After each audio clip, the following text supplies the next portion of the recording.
favorite people's here.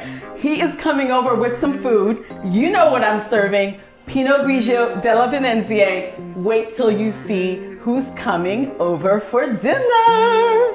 Hey, Regine. Take out. You said you're gonna provide the wine, so I had to come with food. I'm ready. I'm Let's ready. do this. Okay, what'd you bring me today? So we brought Mexican food today. Okay. I went steak tacos. Uh-huh.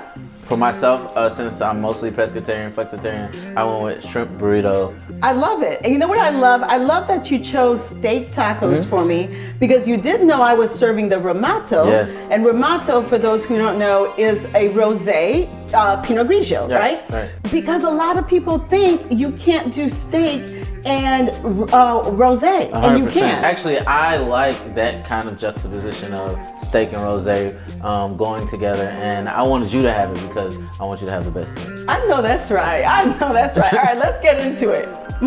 Lord, I'm in a mess, but that's okay. It's good. It's so good. Right?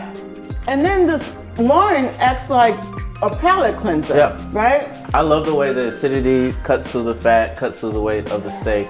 And this Ramato is great. I'm not gonna lie to you. The reason I came was because I knew there was gonna be wine. Actually. I know that's right.